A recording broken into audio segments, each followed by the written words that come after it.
Hi, everybody. As always, I like to start my live chats with this photo of Abby and Libby to remind us all that this case is about them hopefully finally getting justice. And I'll get to that in 1 minute. Let me just update my banner at the bottom to say who is testifying.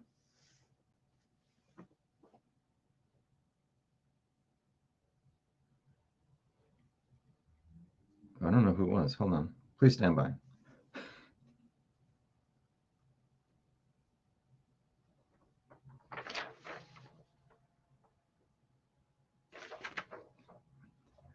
I might have to wait a hot minute for to figure out who was first, because they discussed a bunch of different issues first.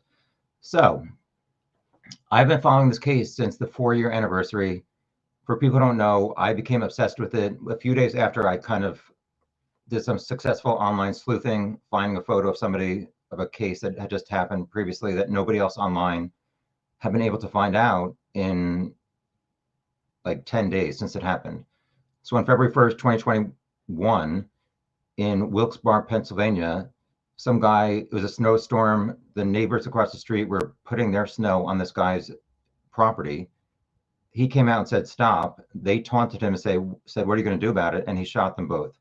Then he went inside, shot himself. For 10 days, nobody could find a picture of that guy. So I looked up his obituary for clues and I found some photos of him. So then a few days later, I looked into the Delphi case. I finally, for the first time, I was like, what is this case about? I saw the video, became obsessed. I thought, well, I don't want to say solved. I just figured out this other guy's photo. Can I do anything to figure out who Bridge Guy was?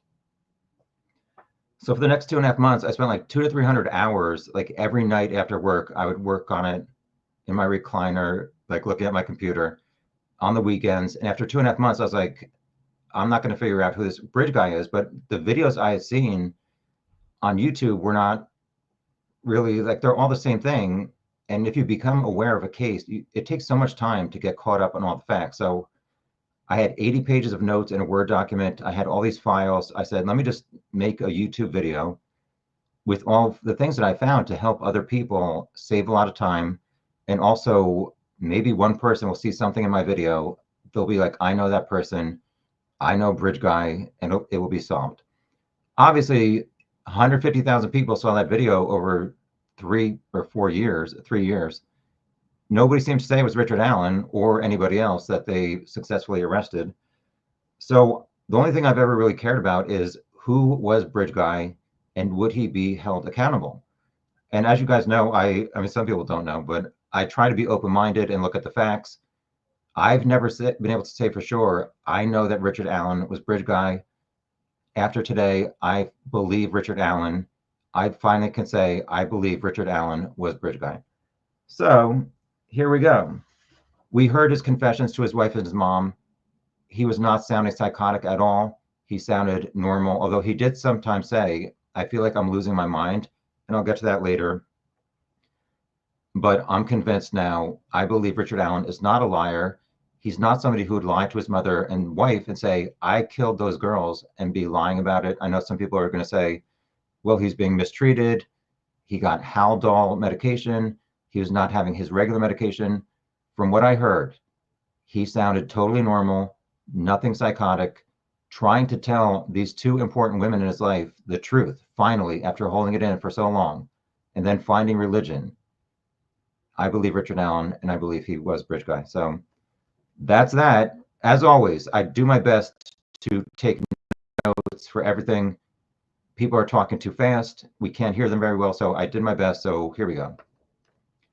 October 31st, page 210 of, I have 237 pages. Richard Allen walked in, looked at his wife's direction, and then he raised his eyebrows for some point. Again, don't read anything into it. Then he was standing up, his eyes were closed, and he was like looking up with his eyes closed, swaying back and forth before the hearing started. We started with a preliminary matter. Yeah, I guess you guys can hear me. All right. Can somebody say yes? I just need some kind of confirmation.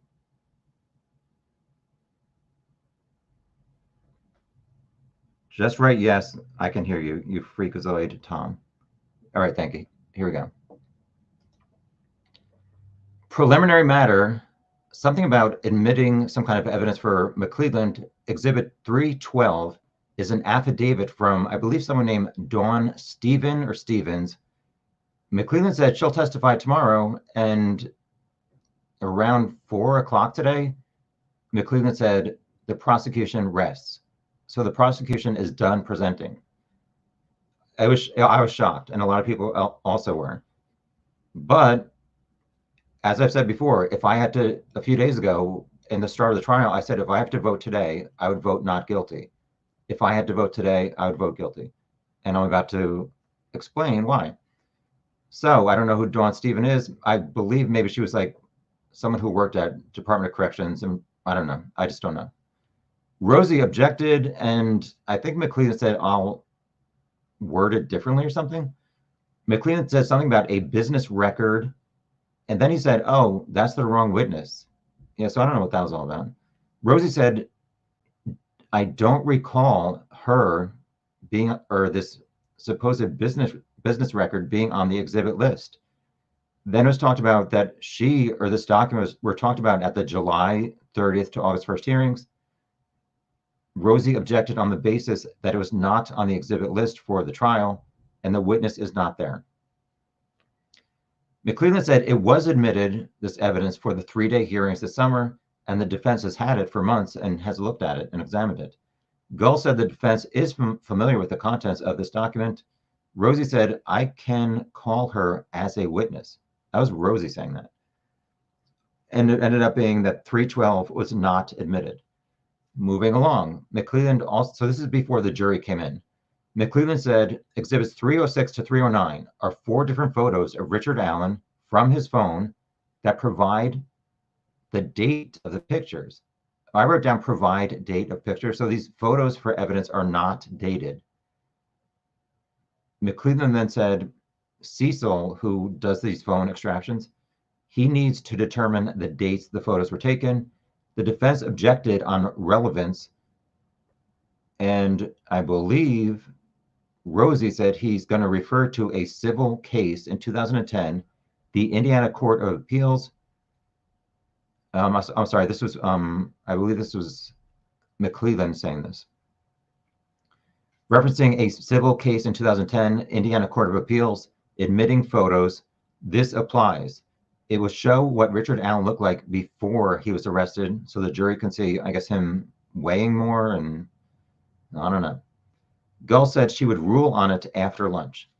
Continuing without the jury being present, McClelland said his first witness, I just wrote next, phone calls to Kathy and Janice. Yeah, so his first witness was Brian Harshman, and we're going to discuss phone calls to Rick's wife and mom, 7 phone calls.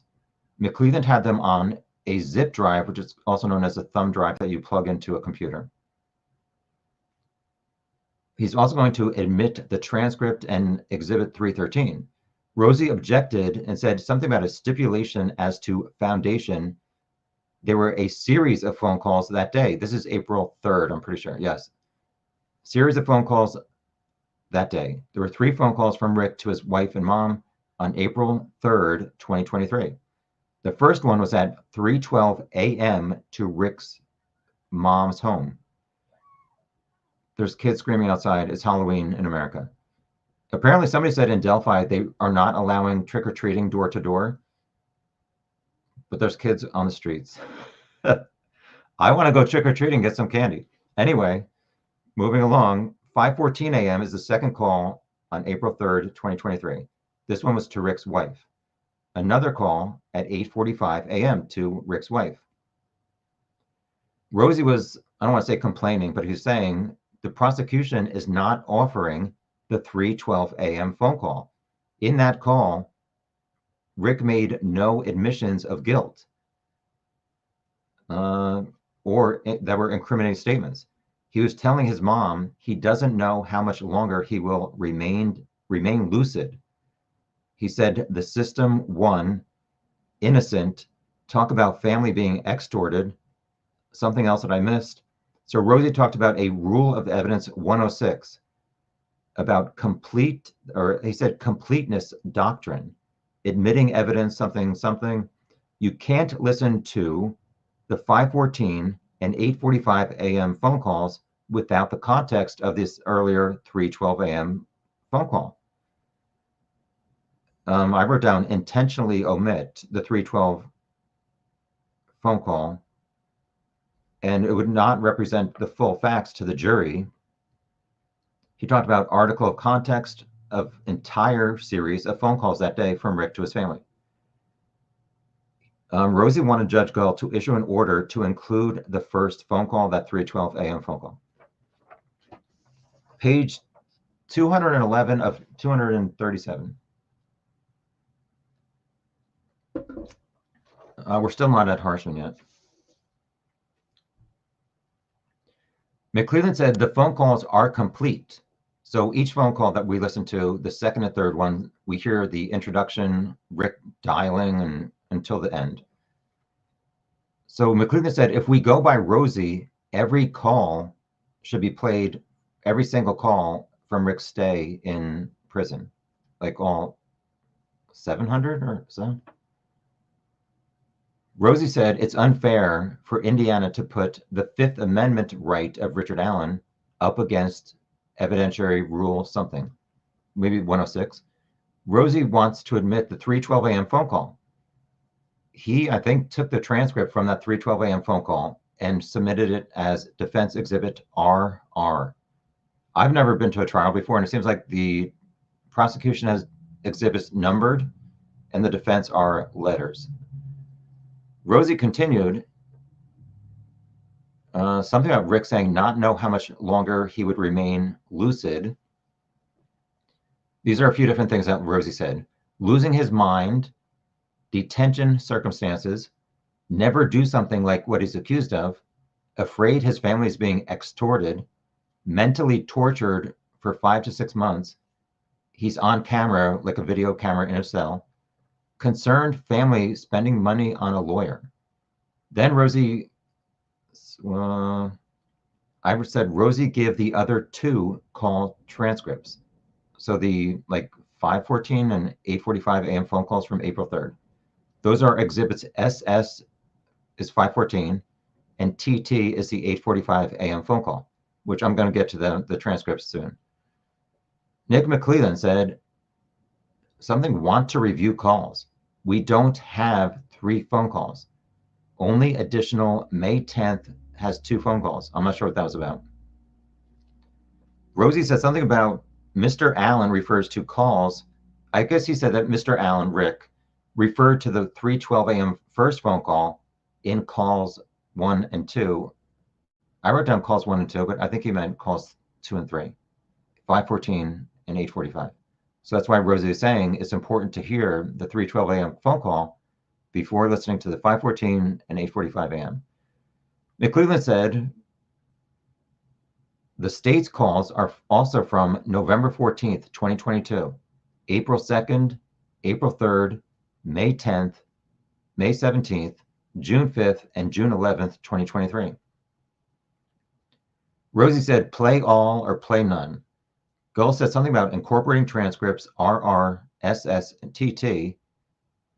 If incomplete. So Gull seemed to be saying at this point, she would understand Rosie's point if these 5:14 a.m. and 8:45 a.m. phone calls were like just a snippet of each phone call. But Gull is saying those 2 phone calls would be played from start to finish. So she said Exhibit 313 was admitted over objection by the defense. Gull said if the state wants to submit the entire call, it is admissible. Something about doctrine of completeness does not apply to a full phone call. Rosie said something about refers to others. Yeah, I guess he said the other 2 calls related to the first one. Baldwin said something is another argument. Rick references call number 1. It will be confusing to the jury to not understand what was on call 1 if they only hear calls 2 and 3 from April 3rd. Gull replied, I've made my ruling. Then Baldwin said, we can bring in, I guess later, without Richard Allen testifying. Yeah, that was weird. So Baldwin said something about, we can bring in this 3:12 a.m. transcript without Richard Allen testifying. Gull said, that is entirely up to you, sir. Defense not off to a good start. Page 212 of 237. The jury is still not in the courtroom. McClelland, exhibit 289 is these Google searches from Rick's home, or maybe his phone. I missed this afternoon the other day. So apparently the prosecution wants to admit some Google searches that were found on Rick's maybe home computer that are not good for Rick. Just a heads up, we never were told what those searches were by the end of the day. I think the last thing of the day was McClelland giving these Google searches to the jury, not saying anything about it publicly to what was in those searches to us in the courtroom. And then he said, I rest my case. I think that's how it went down. So about these Google searches, Auger for the defense said something about business records, and it's a certification from Google, but that certification from Google does not contain information about a document that the prosecution submitted. Google does not reference the exact searches in their certification. There's some kind of reference to Detective Vito's police report and internet searches. McClelland said he does not have it in front of him. They would look for it at lunch. So here we go. Brian Harshman. He is the guy who has been listening to Rick's phone calls, his text messages, everything for a 2-year period.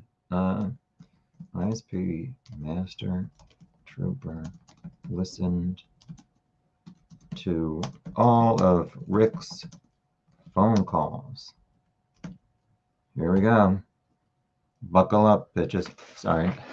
Oh. Tom, we'll edit that out. Here we go. Witness Brian Harshman is a Indiana State Police master trooper. He's worked for the police for 30 years. They talked about his training. He got involved in the Abigail Libby case in April 2020. He became the phone guy. There was a large volume of communication between Rick, family, and others. So Harshman said, I anointed myself to keep track of communications from the county jail, Department of Corrections to Cass County Jail. He listened to phone, video chats, and text messages that Richard Allen was using to communicate. McClelland, how many hours? Harshman said 700 phone calls in total. McClelland asked how long was each phone call. Harshman said they could be 5 to 30 minutes, but the majority were the full 30-minute limit. He went back and re-listened to these phone calls. There's a car beeping outside. He listened to hundreds of hours. Rick initiates every phone call. He could not receive any incoming phone calls. So he had to call his family. They could not just call him and have it ring in his cell. Usually it was his wife or mom. There were no phone calls or reference about his daughter ever calling. I'm not reading into that at all. I'm just saying what happened. I missed the next thing. I wrote, make statement to something. So I think McClelland said, did Rick mention things in these phone calls that were against his best interest? Yes. Incriminating? Yes. So November 14th, 2022, like 2 weeks or so after Rick was first arrested, he called his wife and said, this is what Harshman kind of paraphrased. And a lot of us have heard this supposed quote. It's not a supposed quote, but I'm not exactly quoting. Something along the lines of Rick saying to his wife, November 14th, 2022, if this becomes too much for you, I'll call the detectives and tell them whatever they want to know. The next thing was some kind of reference to a transcript was given to the jury and the audio is the evidence. So for all these phone calls, Judge Gull said the audio was the evidence. While it was playing, the jury got a printout of the transcript, but once it was over, they had to give the transcript back to the prosecution. So I guess if they have to listen back, they'll listen to the actual audio and not read what's on the paper. And it was very hard to hear some of this stuff. So as always, I did my best. I'll tell you when I missed parts, but the parts I got are pretty incriminating for Rick. So it says, it starts, this is the phone call, November 14th, 2022. It has like the prompt where it says, this is a call from whatever facility, and it says from, and Rick identifies himself as Ricky in all of these.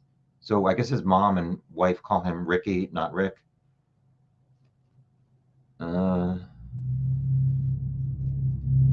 It says something for a collect call. And at this point, I wrote down Rick was nodding yes. He's hearing back this, I guess, prompt that he's heard so many times when he's about to make a phone call, like this automated thing. So I wrote, does Rick sound like a bridge guy on these phone calls? And I said yes. At some point, oh, here we go. I wrote, it's hard to hear. Rick said, did you go back to work? This is to his wife. Did you go back to work? This is November 14th, 2022.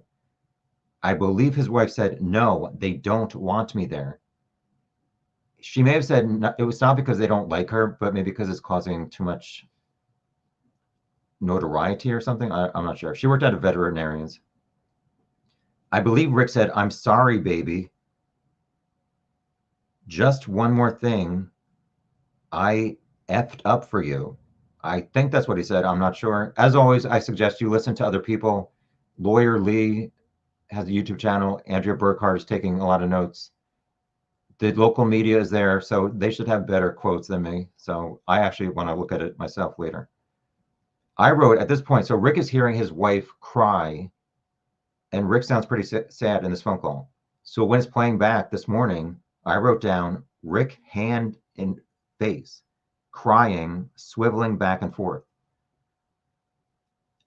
It seemed to me like he was crying. I don't have 100% clarification on that. Rick, I think, said, all I do is worry about you to his wife. I wrote down Rick crying on the phone.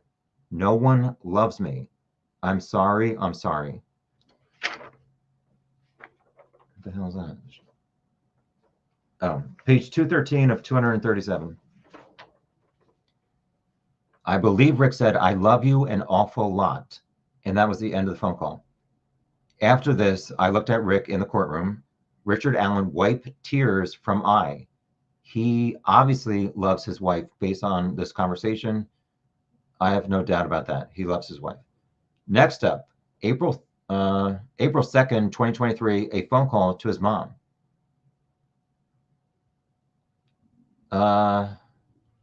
I think McClelland may have prefaced this before actually playing the call. So I wrote, he may have said to Harshman, what was the statement that Rick made to his mom on April 2nd, 2023, which is a few days before he apparently lost his mind.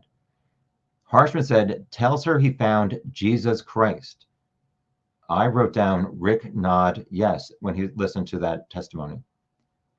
So here comes the call, and he identifies himself as Ricky. Good morning. I wrote down Rick sounds happy and normal, his tone of voice. So his tone of voice in all of these, as I said when I started, he does not seem crazy, psychotic. He sounds sad and he's crying sometimes, but I believe what he said in these phone calls. So Rick sounds happy and normal. He says it to his mom. He's trying to get a hold of his wife, Kathy. His mom's name is Janice. His mom said there was a bad storm in Indiana and there's tornadoes, so maybe that's the reason why Rick could not get in touch with his wife. I wrote down here, Rick sounds totally normal. Then Rick said, tell Kathy I'm okay. Rick said, you going to church today? His wife said, yeah. I'm sorry, his mom said, yeah. Rick said, where? I didn't know you were going. What made you decide to go to church? Rick's mom said, after I wrecked the van in February of last year. Rick said, oh my God, you've been going to church that long? His mom said something about last summer. Rick, how I not know you've been something, maybe going to church. His mom said, in my life for, I think she said maybe Jesus was in her life for, I don't know. Sorry, my handwriting is bad. Something in my life for us, reason all these years. I'm sorry. So Rick started to cry on the phone because he seemed to be so happy that his mom was going to church and being more religious. Because we heard later on, Rick said he found God March 21st, 2023. So like 2 weeks before this phone call. So I wrote down Rick cry. That's good to hear, AKA that you're going to church. Rick's mom. I wrote down glad, not here comes a train. Oh, Lordy. Oh. Rick's mom said something about being glad. Also something like not make it through all of this without Jesus or religion. Rick said, did Kathy tell you the other day I accepted the Lord Jesus Christ as my Savior? At this point, Rick was crying on the phone. Oh, I wrote down Rick crying. I'm not sure if it was on the phone or in person. I apologize. Rick said, God is really important to me right now. You go to church, you going to church makes me happy. I then wrote, okay, well, I can go on all day. And then he said, I have not slept. I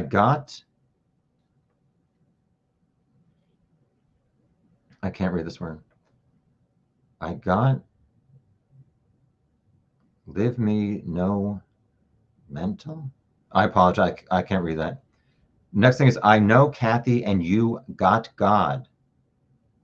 He is not going to let this last forever. We'll be back together today, tomorrow, 6 months is going to happen. Janice said, God works miracles. Rick said, he already has.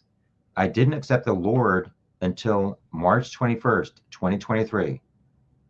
I think Rick said a week and a half ago.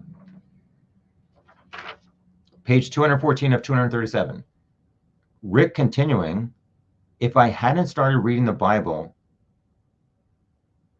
if Kathy hadn't sent one to me, I called her, tried to tell her I accepted God. The Bible doesn't say Holy Bible on the front. That is when I accepted Jesus Christ as my Savior. He sounds totally normal, you guys. I'm just saying, nothing psychotic, nothing crazy, even though he says he has not slept. And later on, he does say, I'm losing my mind, which I know that's a contradiction. Rick said, Kathy told me and had to convince me, I think, something about Dr. Frank had given the Bible to her. Today, I called her, make sure she calls Dr. Frank. I believe Rick was crying at this point. Thank Dr. Frank for saving my life. Crying again. So Rick is crying on the phone, saying that he's accepted God and religion, and he's so thankful for his wife and this doctor for giving him a Bible. Okay, we're moving on.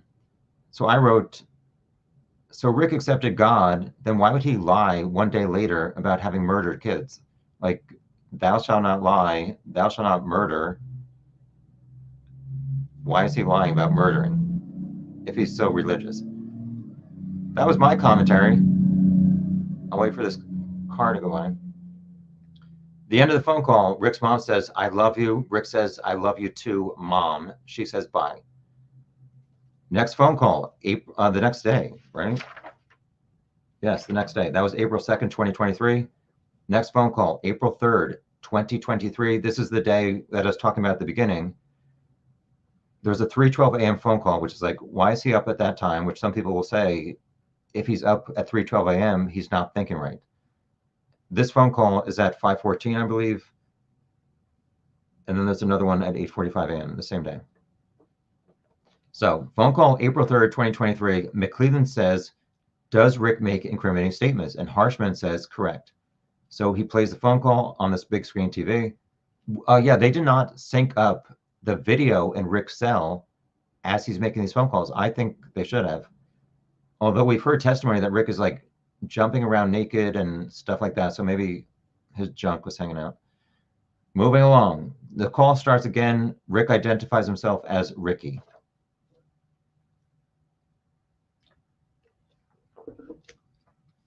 I did not hear Kathy's first statement, but Rick wrote, apologize to you. I did it. I killed Abby and Libby. I wrote down here, Rick nod head yes in the courtroom. So this is a recurring theme. Rick is trying to tell in these various phone calls, tell his wife and mom that he killed Abby and Libby, and they refute it. They will not listen to him or ask him questions like, why? Tell me more. Every time they're like saying, no, you didn't do it. You can make up your own mind. So as always, I did miss some of the stuff, but I'm just going to read what I was able to write down. So again, Rick starts off, apologize to you. I did it. I'm sorry. I know I'm annoying, but I wrote on the side, Rick sounded sad, but normal. So that's his tone of voice during this call. Sad, but normal. So Rick says, apologize to you. I did it. I killed Abby and Libby. Then I wrote down in parentheses, Rick nod head, yes. Rick's wife replied, no, you didn't. Rick said, I don't know why. Kathy says, no, you didn't. You're not, ... Rick said something, then said, I did it. His wife says, no, you didn't. Why would you say that? Rick said, because maybe I did. I think I did. His wife says, they are messing with you, or they're messing with your mind. Rick said, did Dad tell you I called? What did I say to him? So this is, I guess, so this is 5:14 a.m. phone call, April 3rd. Rick is saying, did his stepdad, he calls Dad. So he said, did Dad tell you I called? What did I say to him at 3:12 a.m. this morning? I did not hear the answer. I believe Rick said, is there a way to talk to Dad? His wife said, they have done something to you, AKA in prison. Page 215 of 237. Rick said, I think I did. His wife, why you say that? Oh, sorry, why say that? Or why are you saying that? Rick said, I think I did. I wrote down, I don't know as the next thing, but I'm not sure who said that. Or maybe Rick said, I don't know. Then his wife said, you do know exactly. They're screwing with you. Then I did not hear what Rick said. His wife replied, there's something wrong. Rick said something about apologizing to the family. Then Kathy said, don't talk anymore, okay? Don't talk anymore. Kathy was crying on the phone at this point. End of phone call. I wrote, he confessed. Kathy rejected. He loves her so much, so he stopped talking because she said, just stop talking. I don't know what would have progressed if she was open to hearing more and asking questions like, why did you do it? What exactly happened? That never occurred on these phone calls. They just say, shut up. Next phone call. So they didn't play the 8:45 call. It might come up later. What they played next was May 10th, 2023. Rick called Kathy, again, started out saying his name is Ricky on the prompt. I said Rick sounded normal on this phone call. So Kathy picks up and says, it's good to hear your voice. Are you doing okay, hun? So that's Kathy to Rick. Rick said, I might be now. Kathy asked, did they move you? Rick said, I don't know. I think I might be losing my mind, but I'm not sure. Kathy, I did not hear her response. I believe next Rick said, are you okay? Then I guess his wife said, yeah, what's going on? Rick said, think maybe I lost my mind. His wife said something about we've all lost our minds at this point.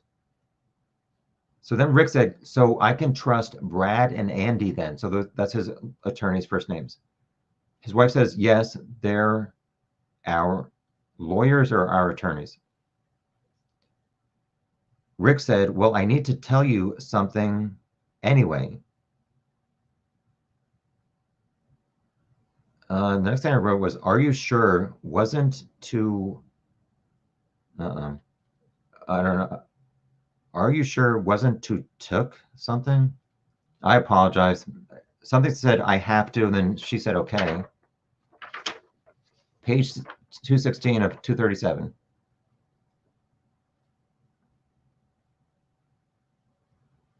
I think he said, I need you to know I did this. I just can't read the word need, but I think I wrote, I need you to know I did this. She replied, no, you didn't. There's no way. I did not hear his response, but she again then says, there is no way. Rick said, will you still love me? She said, always, but no, you have not done anything. You're not well. I think Rick said, this is the first time I've been able to talk to you. I've been trying forever. She said, have you not been allowed to call me? Rick said something, lose my mind. I did not hear Kathy's response. Rick said, feels like it's taken me forever. And then there's a warning that there's 1 minute remaining on the phone call. I missed somebody said something, I guess Kathy. And then Rick said, I had a dream. I had to let you go. Kathy said something like, don't be talking, ... Rick said, but I have to let you know that I did it, hun. She says, no, you didn't. There's no way. That's the end of that. I said, Rick did not sound impaired or psychotic at all on that phone call. Page 217 of 237. This phone call is also May 10th, 2023. This one is 11:15 a.m. A phone call to Kathy from Ricky. Rick says, hello, Kathy. Hey. Rick, hey, it's me. I need to know if you still love me, baby. She says, yes, dear. And Rick says, and everybody, either everybody or everyone else will as well. I wrote ... something. His wife says, yes. Rick says, I may have to spend the rest of my life here. Kathy says, that's not true. Rick says, you don't understand. I just got to know that everyone's still going to love me because I may not be able to see you one last time. You understand what I'm saying? I did not hear what Kathy said, but I wrote next, it's true, honey. Kathy, I think, was crying at this point, and she kind of like, I don't want to say she mumbles when she's crying, but she speaks very low, so it's hard to hear. So I wrote, Rick said, because I'm repeating what I just said, because I may not be able to see you one last time. You understand what I'm saying. Kathy says something that's blank I have on my sheet. Then it's true, honey, blank. Rick, again, it's true. Then I did not hear what Kathy said, but then I believe Rick said, yes, I am, honey. And Rick then said again, will you still love me if I get the electric chair? Kathy is crying at this point saying, I think she said, no, you're not going to get the electric chair. Rick said something, be there for me. Kathy, crying, says, this isn't right. Rick says, okay, honey, I did it. I did it, baby. Kathy says, stop. Rick says, I cannot stop. And Kathy is crying. Page 218 continued. Kathy crying, I did not hear what she was saying. Rick said, I believe Rick said, I killed Abby and Libby dear. I wrote 3 question marks because I'm not sure that I got that totally correct. I'm almost certain he said, I killed Abby and Libby, but after that, I did not hear exactly what he said. So Kathy's still crying and said, stop. Rick said, I was trying to let you go. Kathy, stop. We're not. Oh no, Kathy said, stop. We're gonna be back together. Rick said something, always gonna love me no matter what. I wrote Kathy crying on phone in the court today. Listening back to this, I wrote down that she had her head in her hand, like I think looking down like this. which is understandable. Rick says, "Will you always love me, baby?" Kathy replies, "Please stop talking." That's the end of that phone call. In parentheses, I wrote, Rick sounded 100% sane. For people who refuse to admit that Rick could be guilty, I'm just being honest. I'm not trying to promote anything. Moving along. May 17th, 2023. Call with Rick's, McClellan started off saying, this is a phone call with Rick's mom. And we hear the woman pick up and she says, Ricky, he says, hey, and it sounds like Kathy, not the mom. And she says something about our golf clubs and stuff. So McClellan pipes up and says, sorry, that's the wrong phone call. That's not the May 17th phone call. We put the wrong phone call on our zip drive. And later on, somebody said to me, do you think the prosecution is doing that on purpose to be like, oh, we sometimes make technical errors in front of the jury to like also show they've made a bunch of technical mistakes since 2017. However, I don't know if this was the last one. Please stand by. I'm wondering if they wanted to have the last phone call of the day be Rick confessing to his mom. I don't know. We don't have time for that, but ain't nobody got time for that. So McClellan said, oh, during lunch, we'll get the actual right one, which it didn't look good. So they moved on to the June 5th, 2023 phone call to Rick's wife. I wrote, hello, you there? Yeah. It sounded like Rick sighed. So after, I guess, Kathy said, yeah, Rick sighed. Kathy said something like, you need to get you some coffee. Rick talked about money. Don't know where. Oh, yes. Rick said something like, I guess maybe somebody put money on his commissary to buy food or clothing. So I wrote down, Rick said something about money. Don't know where it came from. His wife said, it doesn't matter. Somebody is thinking of you. Don't question it. I wrote, think, I don't understand why. That's 219, 218. Page 219 of 237. So after that, there was silence for a while on this phone call. Kathy said, and then she said something about lunch today. Rick said, oh, ... There was silence from Kathy, or she said something I couldn't hear. Rick said, it's kind of weird talking to you. Kathy said, why would it be weird? I could not hear what Rick said. Then Rick said, feel like I've lost my mind. Kathy, I could not hear what she said, but she said, say anything? Or maybe she said, don't say anything. Rick said, but you know that I done it, right? That's a direct quote. I did put quotes around this. So he said to his wife, but you know that I done it, right? Kathy said, don't talk about it. Then there's silence and low talking, which I couldn't hear. Rick said, really frustrating, something like really frustrating spot right now. ... Not trying to ... I couldn't hear. Kathy, I couldn't hear. Rick, I don't know why nobody will talk to me or be honest with me. I couldn't hear what Kathy was saying. Rick then said something about be honest with me. Kathy, again, I couldn't hear what she was saying, but then she said, would that be okay? Try to get a hold of somebody. Rick said something and then said, I need somebody to help me. Kathy said, it's okay. I believe she was referencing this Dr. Frank who gave the Bible. I think she said, Frank said something, pray to yourself. I couldn't hear what Rick said.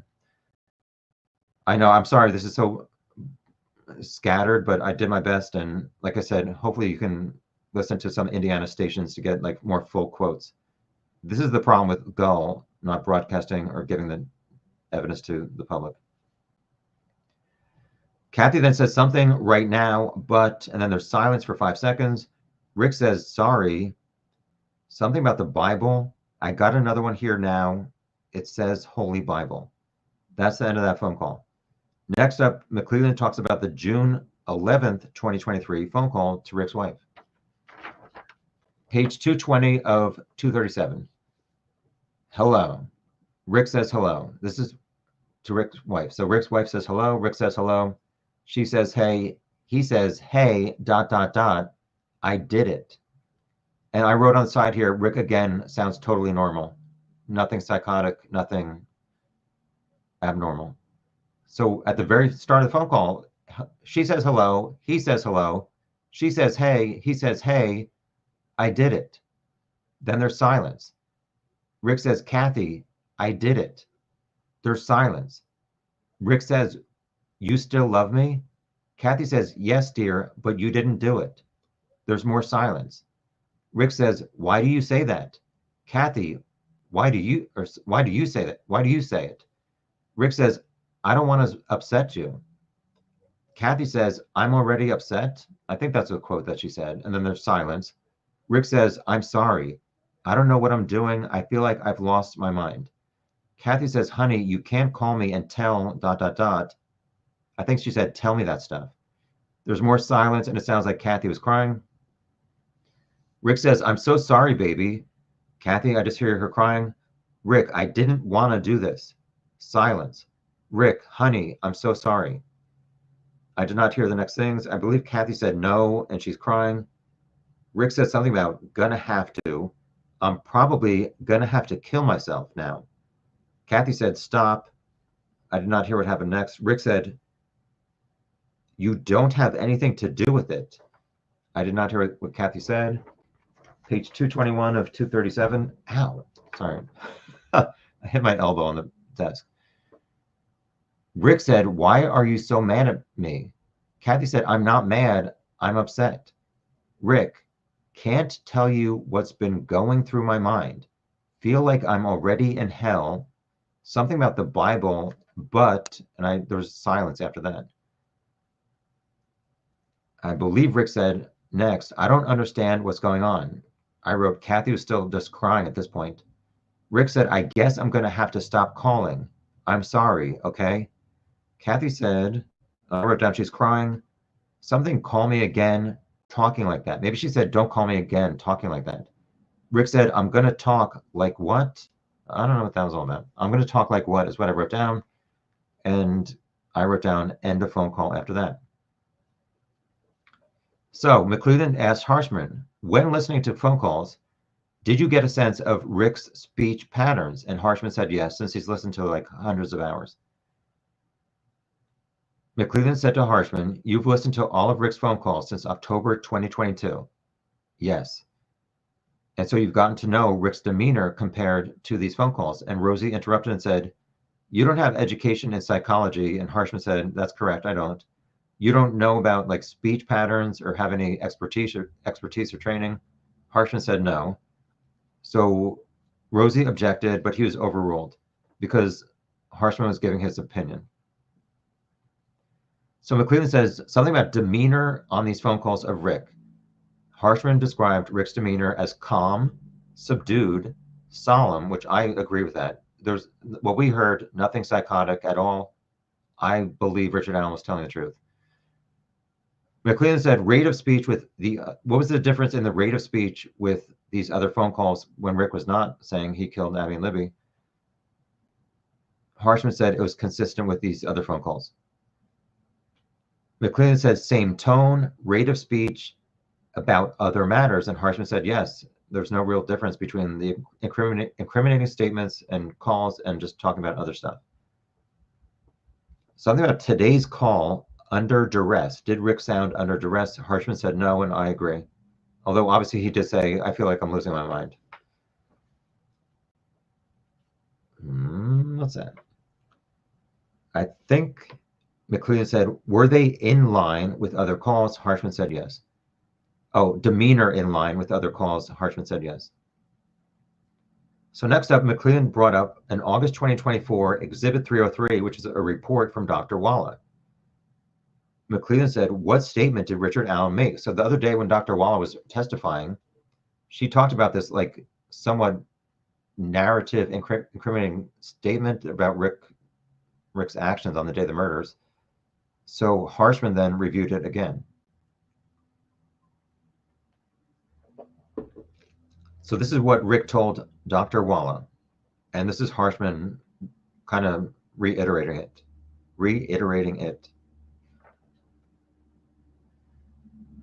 So I wrote down, what statement did Rick make? So Harshman said what he was doing on the day of the crime with parents on the morning of the 13th. Something about lunch, and instead bought a 6-pack, drank 3, finished the rest later, bundled up, went to the trail, laid in wait, saw the girls, followed them on the bridge, do something with a gun, thought bullet fell out, ordered them down the hill, thought they were older than their actual ages, going to rape the girls, saw a van, scared him, caused him to cross the creek and cut their necks, make sure they were dead, cover their bodies with tree branches, exited off trails not to be seen, returned to vehicle at nearby building. So that's that. So Brad Webber on this private drive, the only reason somebody would be driving down that, unless it's a delivery, would be who lives at the private drive, end of the private drive. Brad Webber drove a van. Rick said he saw a van that scared him. Also, if you're making a false confession, would you say you bought a 6-pack, had 3 before you went to the trails, and then later you finished the other 3? That's up for you people to decide. I thought it was fairly specific. Also, what do we want to say here? Oh, so I talked to somebody before this morning. I said, well, if Brad Webber comes down his driveway and Rick got scared seeing this driveway. So Rick says girls go down the hill or guys go down the hill. They go down to the private drive area around 2:14. And Brad Webber comes home around 2:25. How does Brad Webber not see Richard Allen or Bridge Guy, Abby, and Libby possibly totally naked?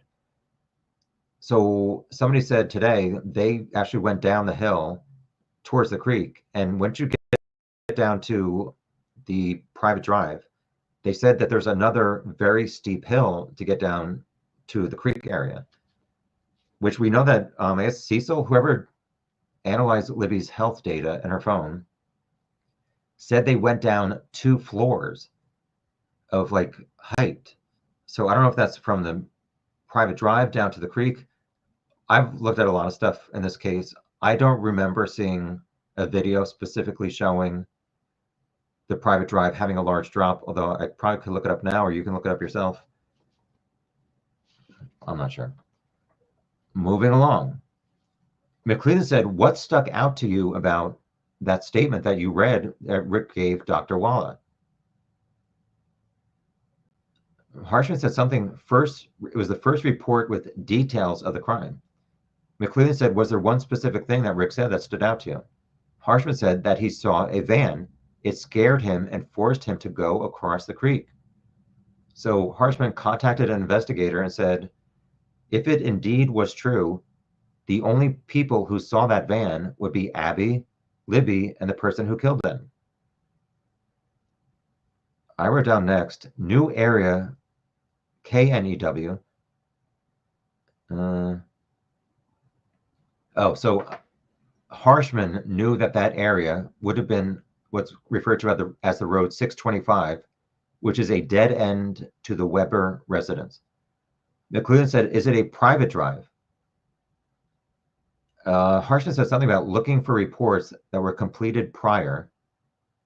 McClellan, did you look up to see who lived at that house? And Harshman said, yes, Mullen, the investigator, knew that it was the Webber's residence. McClellan, did you run a Bureau of Motor Vehicle check on Brad Webber and his vehicles? Harshman said, yes, it was a 2000 Ford Econoline van. So McClellan entered Exhibit 311, which was a photo of Brad Webber's van. McClellan, next, what did you do? Harshman went through reports. Harshman went through reports with Brad Webber's name in them, I guess. Then he looked at Brad Webber's work history and saw that he clocked in at 5:41 a.m. on the day of the murders and clocked out at 2:02 p.m. McClellan, did you interview Brad? Yes, I interviewed him with Mullen. Rosie objected and was overruled. McClellan, did you confirm his work history and that he had a van? And Harshman said yes. Did you review reports? Sorry. Something about any other reports that you reviewed before mention a van? And Harshman said no. Were any of those reports made public? No. Were any of those reports posted on social media? I do not believe so. McClellan said, what did you do next? Filed a report of the interview a few days later. I think he said he interviewed Brad Weber on August 8th, 2024. McClellan said, did you look at other information? Harshman said, yes, I contacted the police officer Cecil, who did an analysis previously of Libby's phone, and he established a timeline of Libby's video. McClellan said, how is the enhanced video different from the regular bridge guy video taken on Libby's phone?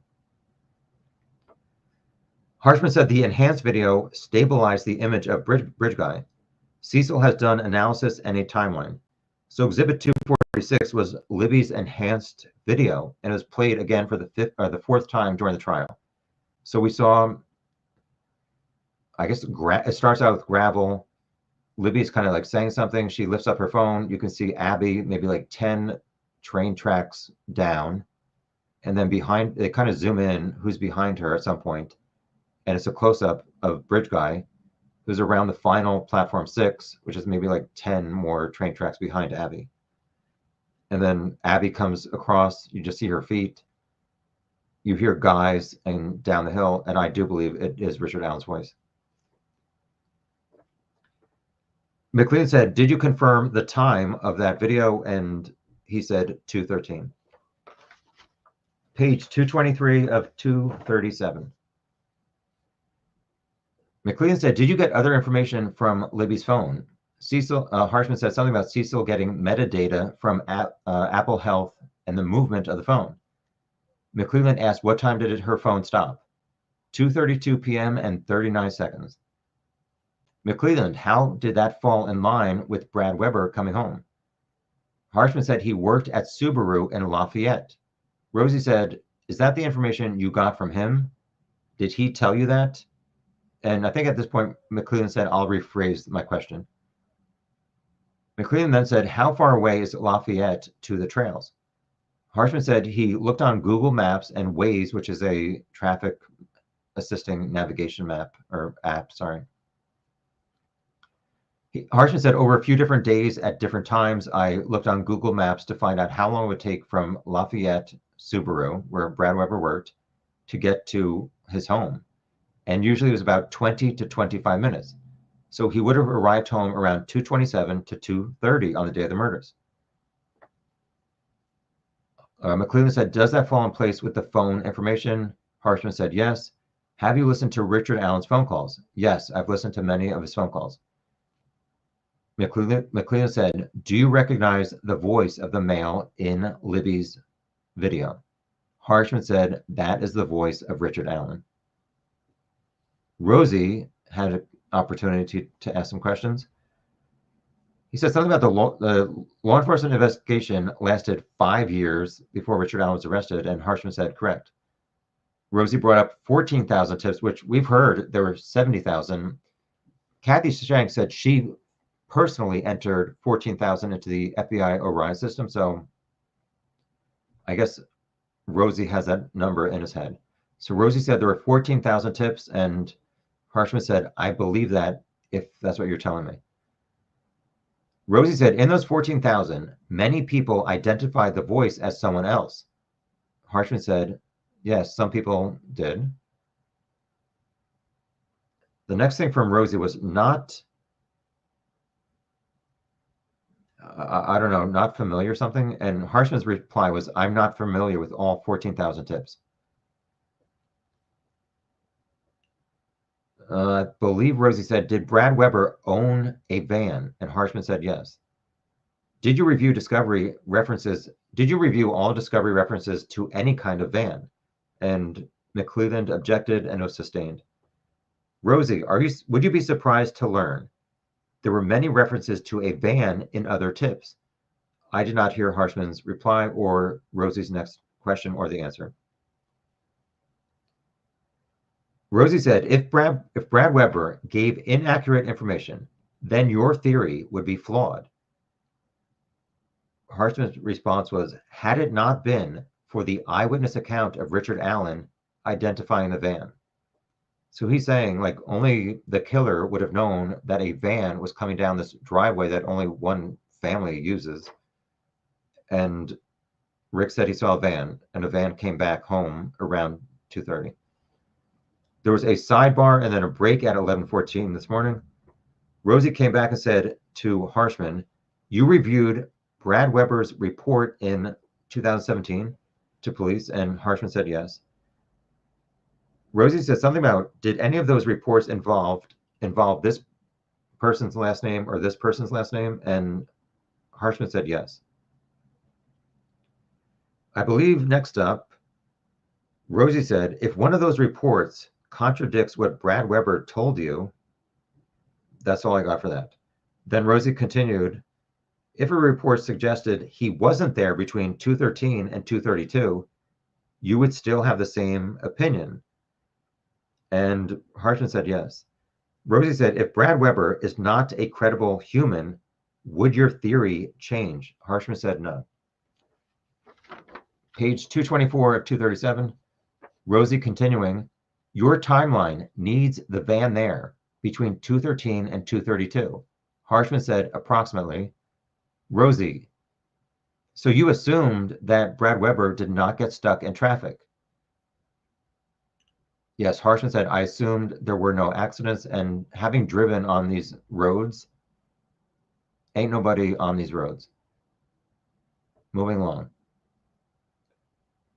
Rosie said, what if Brad Webber did not go directly from checking out his time card at 2:02 to his car? And I think Harshman said, yes, that's possible. Rosie continued,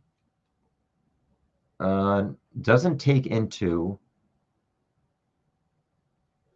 I think, consideration that Brad Webber maybe looked at his phone or got gas after checking out and going back home. And Harshman said, no, it does not take that into consideration. Rosie, you followed up on your own with Brad Webber, and Harshman said, no, it was an interview with Mullen. Rosie then talked about a gun being seized from Brad Webber at some point during the investigation. McClelland objected and it was sustained. Rosie, did you believe Brad Webber's interview was important? And Harshman said yes. Rosie, did you believe Brad Webber was involved in putting his van there at that time? That's not. Did you believe Brad Webber could be involved in the murders if his van was there at that time? And Harshman said no. Rosie wanted to know if this interview with Harshman, Mullen, and Webber was recorded on audio, and Harshman said, I believe audio and video. Rosie, did you look at the 2017 reports recently? And Harshman said yes.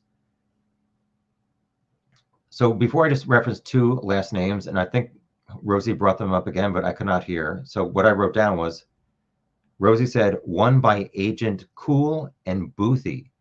Harshman's response was, yesterday was the first time I looked at it, but I heard it existed previously. Rosie said something like, McClelland asked you about observations of Richard Allen's voice, and Harshman said yes. Rosie said, you believe between April and June 2023, Rick's speech was similar to the past, and Harshman said yes on those phone calls. Rosie, if Richard Allen had Haldol injections on April 14th, would it affect the way he sounded?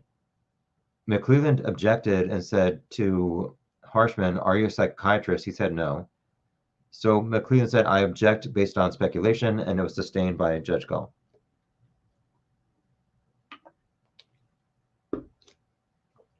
Rosie continuing. Richard Allen's mental health at Department of Corrections. Something about his psychologist is in a better position to, I guess, testify on his mental state, and Harshman said, correct. Rosie, if Richard Allen was psychotic between April and July 2023, you couldn't dispute something I did not hear. His answer. Rosie talked about a Haldol injection in May. McClelland objected and was sustained.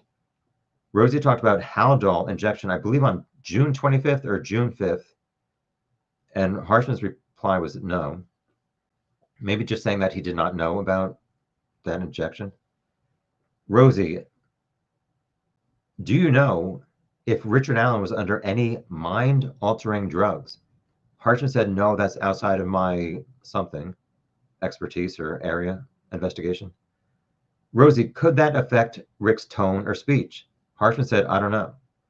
Rosie said Rick has been incarcerated was incarcerated in 2022, and a group of people assigned to listen to his phone calls. Harshman said a group had access, but I took initiative to be the organizer. Rosie, you listened to phone calls, watched videos, reviewed medical records and door sheets.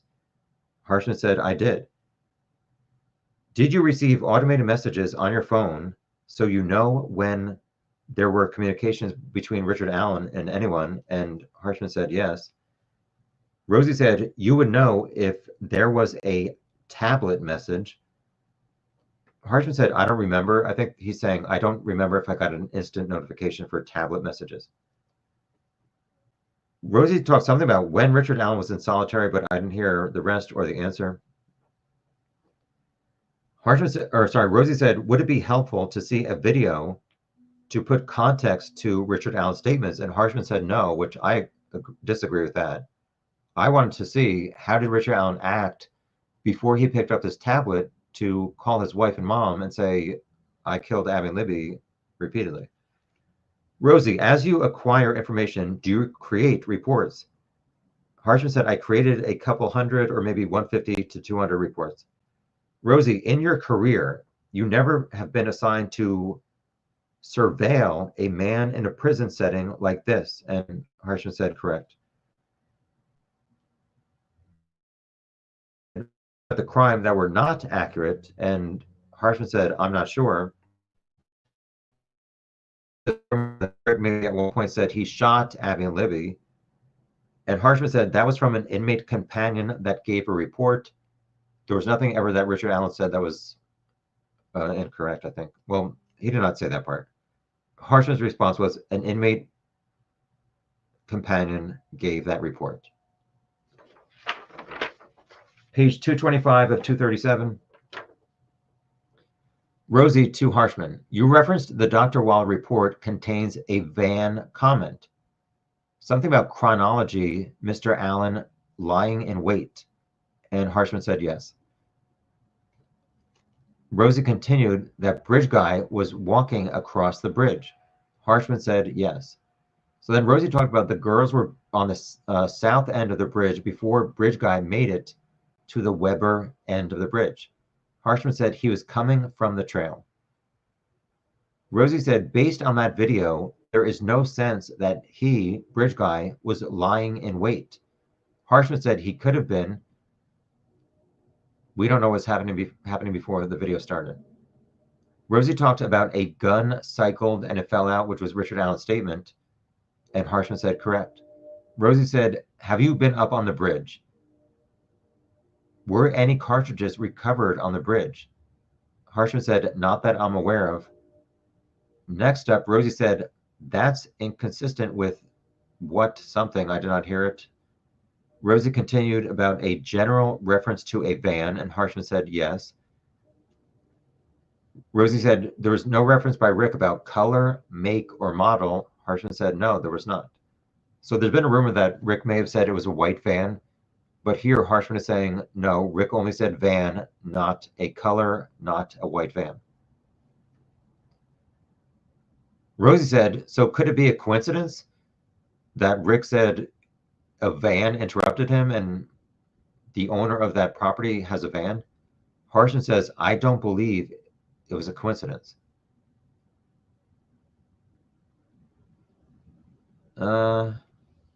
I wrote down, Rosie said something like, that only van on 625.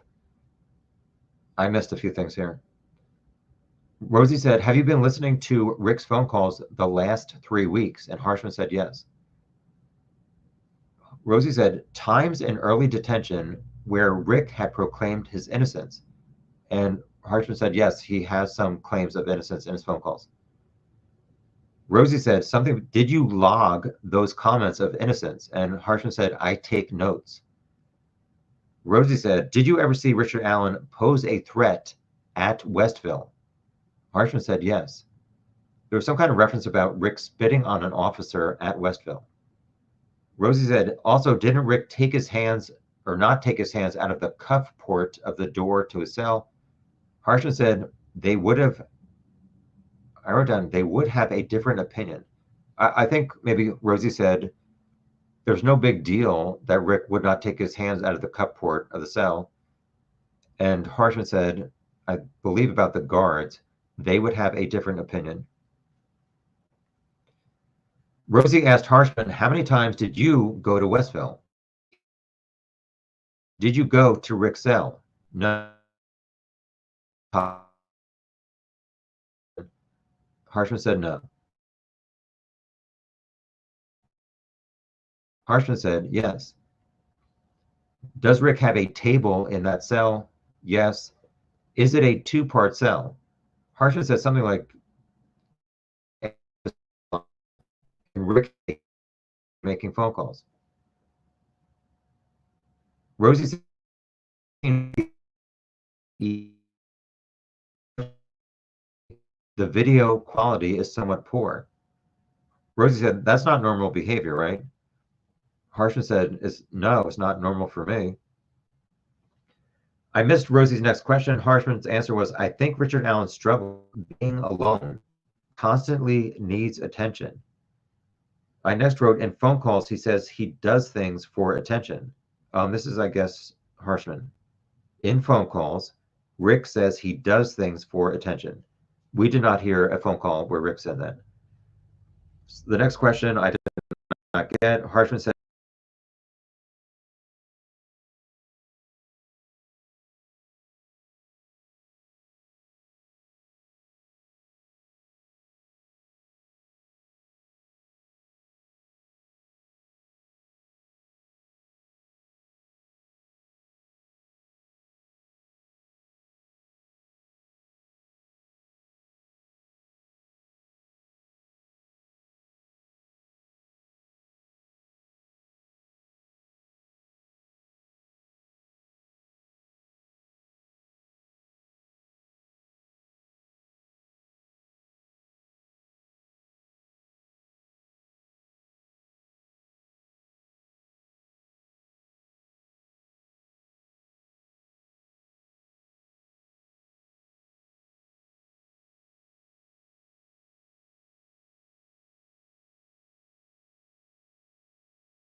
am I back? I'm sorry, I lost Wi-Fi. Can you say, yes, we hear you? Yes, we hear you.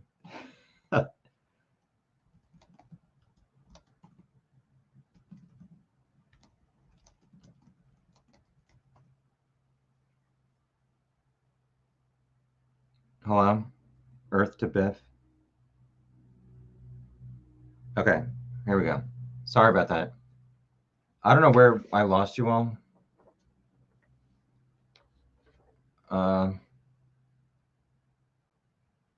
Please stand by. Technical difficulties. So, okay, I'm going to go down to the bottom of this page here. So I'm not sure where I left off, but so Rosie said about eating feces, that's not normal behavior. Harshman said, no, it's not normal for me. Then Harshman said, I think Rick struggles with being alone. He constantly needs attention. In phone calls, he says he does things for attention. Harshman then said, I've never had anyone tell me he was psychotic. The next thing, Harshman said he made statement, no one talked to him. So he banged his head on the wall because no one would talk to him. It's been stated that he wasn't really banging, it was kind of hitting it, but it didn't mess up his face. So page 226 of 237.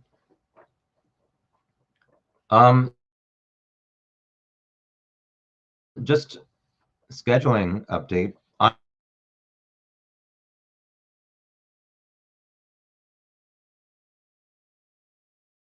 What's going on?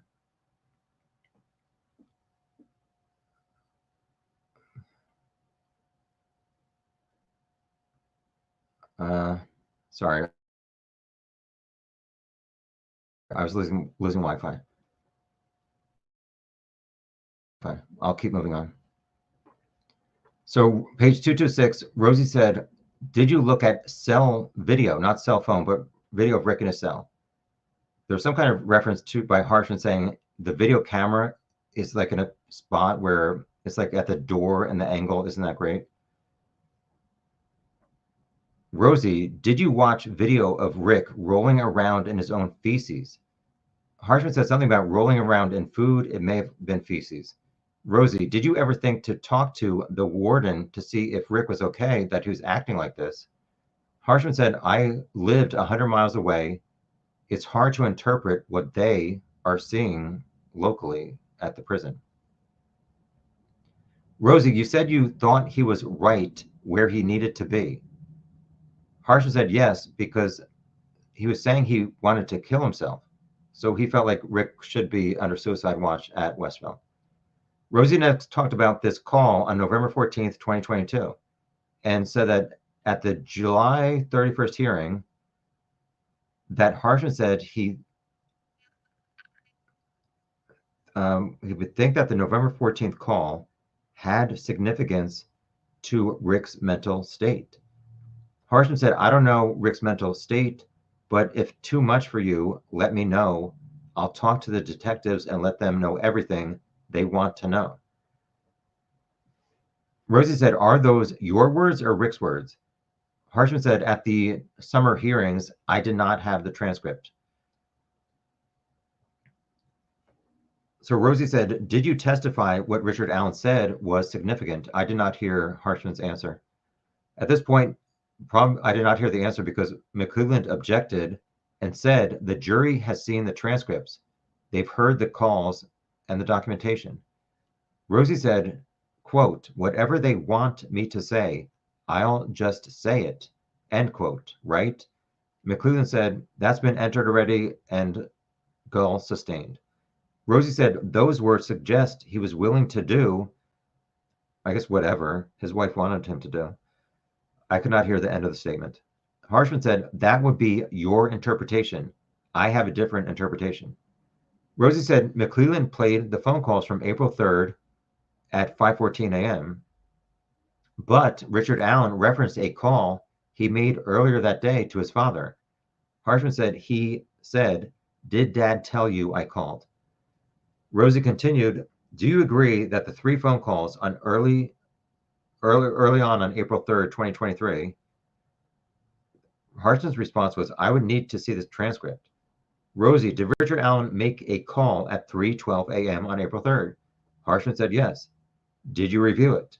Harshman said, no, I have not reviewed that 3:12 phone call. Did not look at it in preparation for any proceedings. Rosie said something during testimony. I did not hear what Harshman said. Rosie said the 3rd call on April 3rd was at 8:45 a.m. Harshman said yes. Rosie, would 3:12 AM call. Provide context for the other later calls. There was an objection and it was sustained by Judge Gull. Rosie said lots of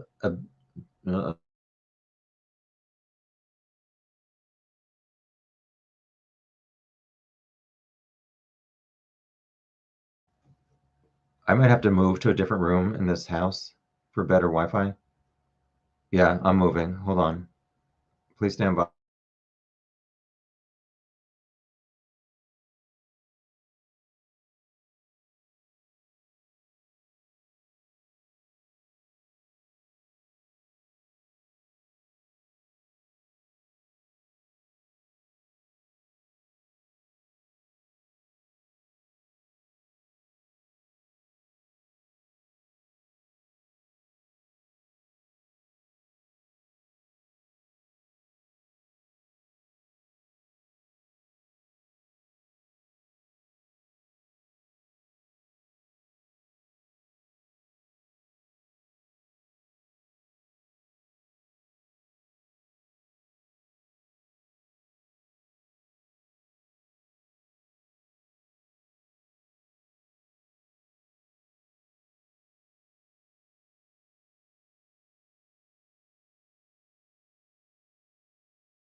Hello. Sorry. Hopefully this is not going to lose the Wi-Fi. My house is not haunted. It's Halloween. All right. It's more echo in here, but the Wi-Fi hopefully will be better. We're back. What are we talking about here?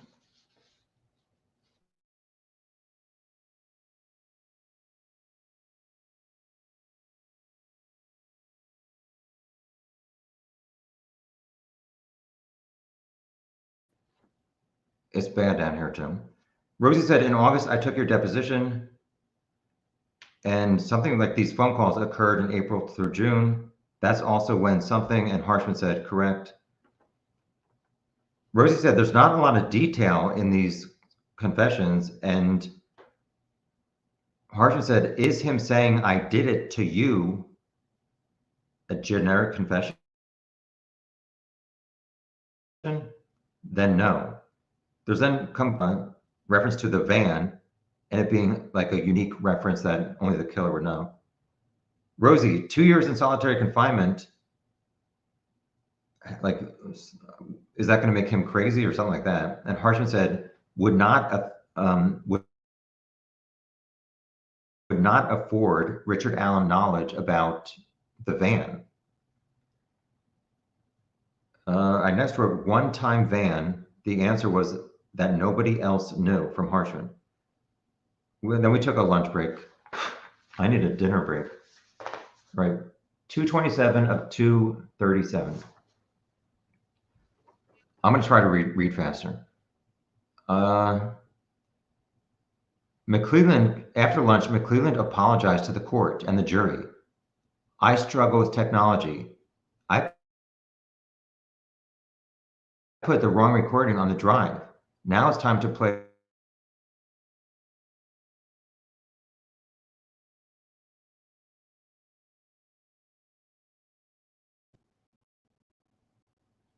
She says, so his mom says, are you there? He says, yeah, I'm here. How you doing? He says, I'm all right, I guess. She says, it's good to hear you. Rick says, did Kathy tell you that I did it? His mom says,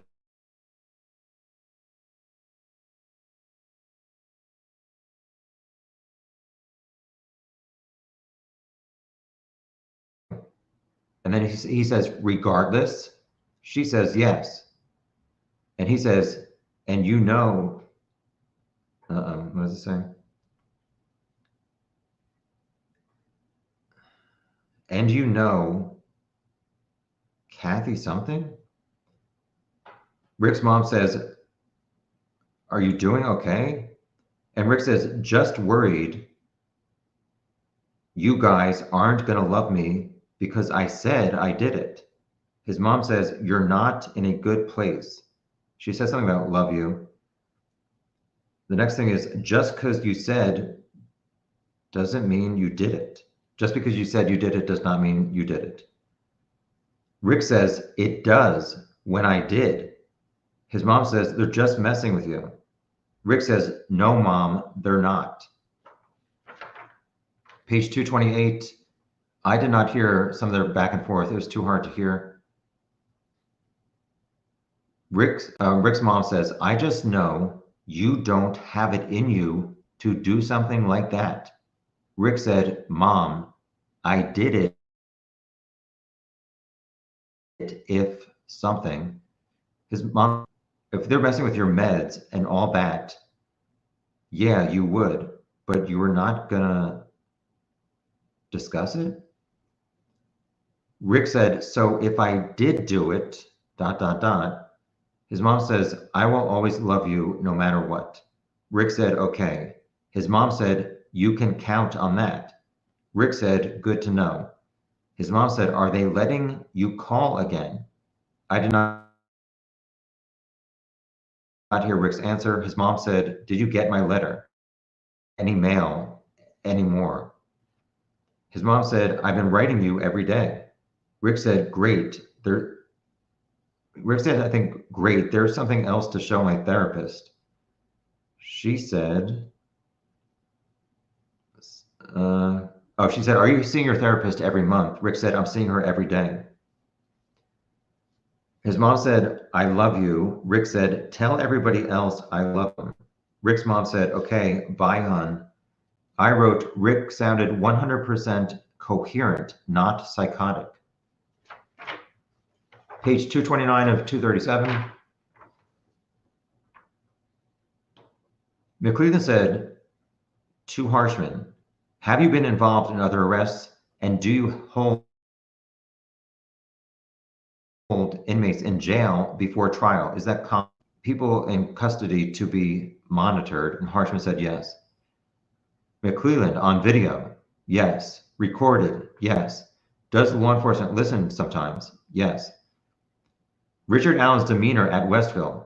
You observed it also at Wabash and Cass County. Harshman said more at Cass County. Has Richard Allen had issues at Cass County? Yes. Was he restrained? Yes. Were there violent incidents? There have been. Recently? Correct. McClellan said there's a video that you viewed during your lunch break. It shows, Harshman said, it shows Richard Allen screaming loudly, lots of profanity, irate, pound on door of cell, tell guards he's gonna effing kill them. That was then for Rosie then objected, saying that video is not in discovery. So they had a sidebar and Gull took another short break at 1:50. Gull said the video is approximately 30 minutes. McClellan said he skipped through it at lunch, and then we're going to reconvene at 2:15. This went on for way too long. At 2:34, we returned. Gull said, has Rosie viewed the video? There was a sidebar. Continuing with this video of this Cass County incident with Rick, the defense objected to relevance, and Gull said, I'll go watch it in my chamber before the jury re-entered. Gull returned at 3:29, so we spent over an hour on this stuff.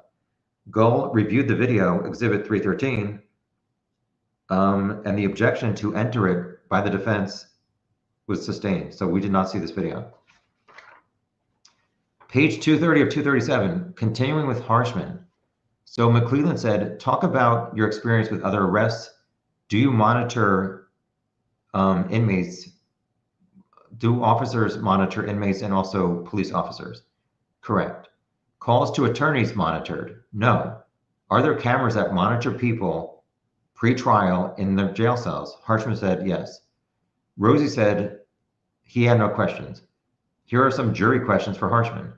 In your experience, do people in jail usually go to county jail or state prison?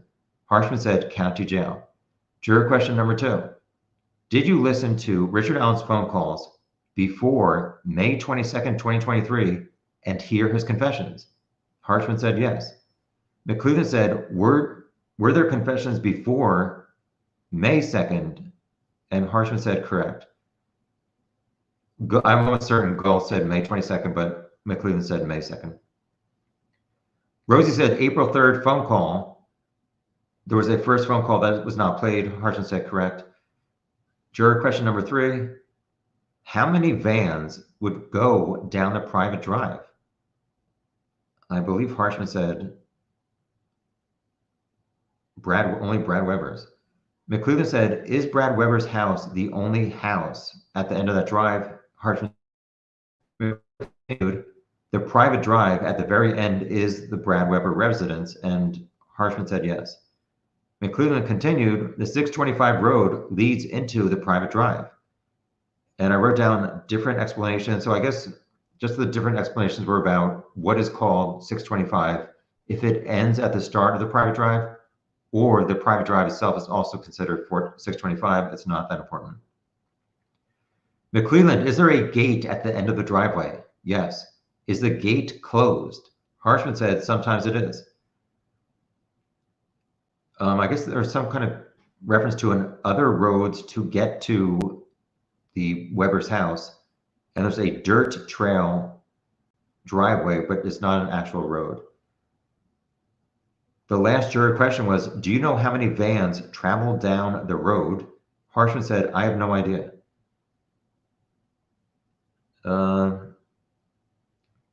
Gull then talked about the state admitted photos of Richard Allen.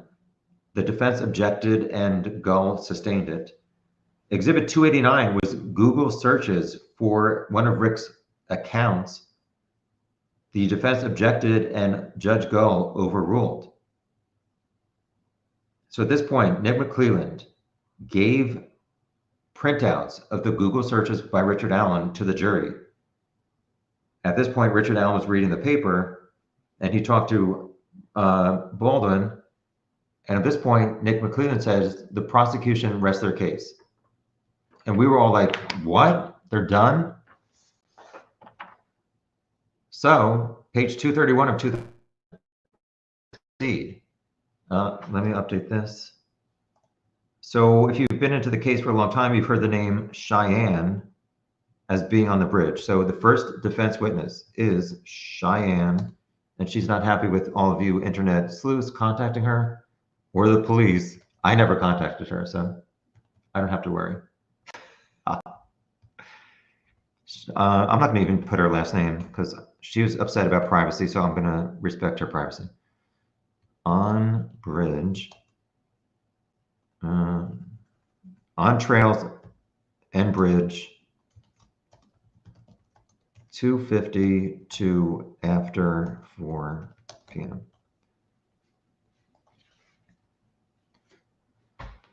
So Cheyenne, she's age 30 currently. She talked about her previous last names.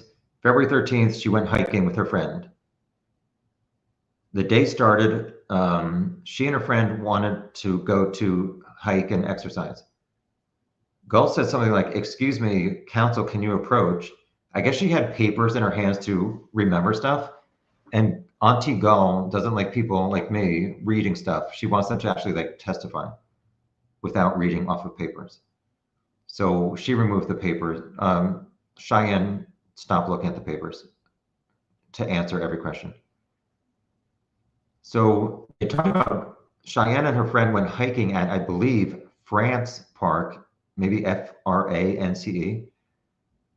And she wanted to do another walk since it was such a nice day. And she asked her friend, have you ever been to Highbridge? She said no, so they went to Highbridge. She said France Park is east of Delphi, maybe 15 to 20-minute drive. After what time did you leave? She said not sure when she left the trail, the first trail, but she showed up to Monon High Trail around 2:50-ish. Where did you park? She said about the grass near the trailhead, which she's talking about mirrors. She said two parking spots were already taken. Baldwin is asking her questions. So you take the connector trail to the main trail. She said, yes, we took the mirrors connector and then made a left towards Highbridge. What helped you remember? She just got a call at 2:13 and she was already on the trail. Baldwin said, would it help you to look at your notes? And Gull said, I'm concerned she's reading testimony from her notes. Then Baldwin let her look at her notes and asked her again, when did you receive that phone call? And this time, instead of 2:13, she said 3:12. Who was the phone call from? My boyfriend. How do you know it was 3:12? After the call happened, after all this happened, we reported we were on the trail. I had to tell police. Do you remember where you were when you received the call? She said we had just gotten out of the car, barely on the trail. Which route did you take? She said from her car, we walked to the connector trail, which is like the Mears intersection, made a left to Highbridge. She was with Shelby Duncan. They made a left towards Highbridge, passed one man, and at Highbridge, she saw a man and a woman. Baldwin asked her to describe the first man. Overweight, we said hi, he did not respond. He kept walking back towards the Mears intersection. What kind of clothing did he have? She said, I told police, but I'm not going to say what I saw today because it's been too long. So whatever she said at that time, she said, reference the police report that she gave. Then he said, what did you see at the bridge? She said she looked down to platform 1 and saw her high school friend, Shelby Hicks, and Daniel Pearson at platform 1, sitting on platform 1. She said hi to them since she knew them, and then they continued walking past them towards the end of the bridge. Page 232 of 237. She said, we went all the way across to the bridge to the very far end, the down the hill end. I did not hear Baldwin's next question, but she said it was nice for February. We wanted to experience the weather more.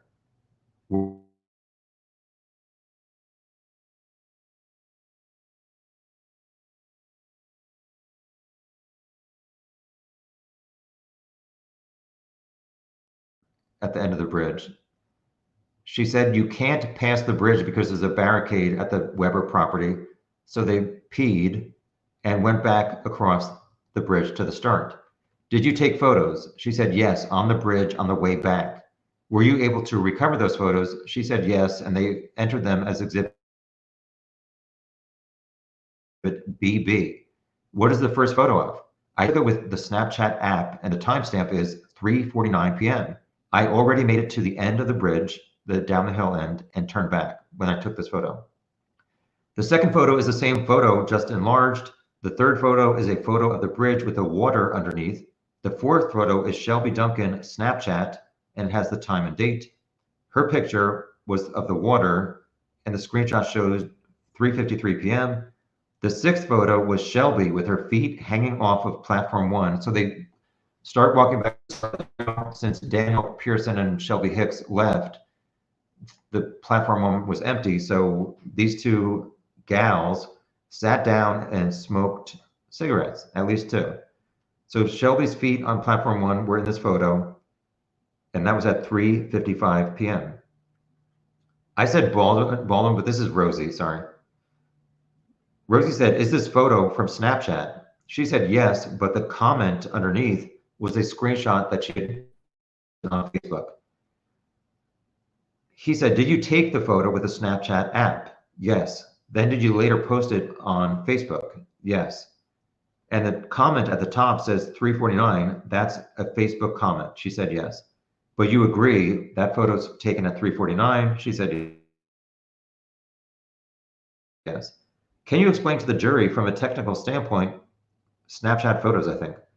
She said, I was contacted by police 2 weeks later. The police were disrespectful and rude. The police wanted to find our timeline. Somebody commented later on Facebook. Rosie, as you head back, you sat on the platform. She said, yes, platform 1 for about 10 to 15 minutes, smoked 2 cigarettes. Was it windy? I don't remember. Page 233 of 237.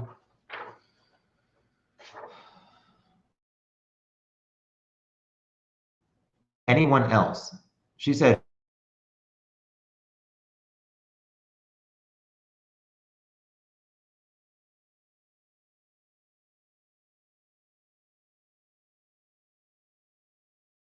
no. I guess the defense attorney said, got too far. Oh, when you got to the far side, did you get off the bridge? She said yes, but only a few feet. Did you hear any noise at the down the hill end? No. Were there any vehicles? And she said no.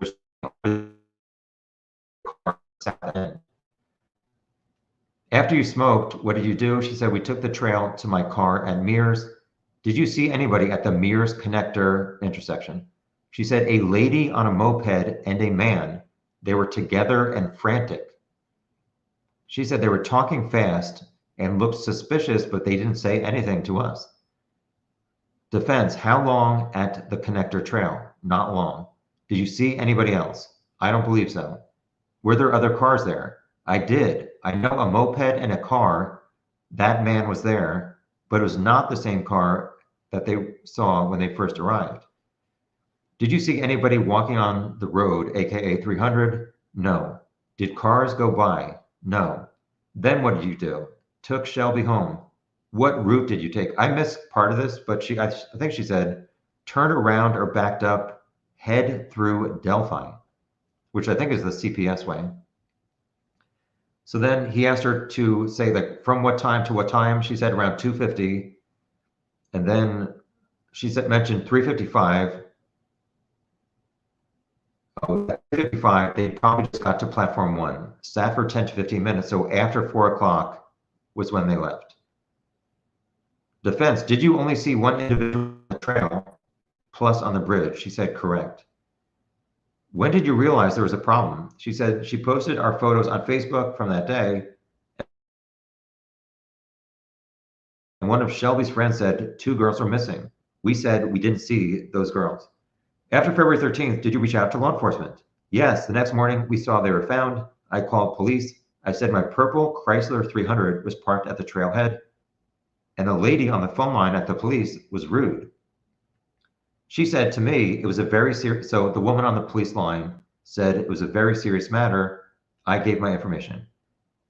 And the next question was, when did they contact you? And she said 2 weeks later. She was really mad at police. She had a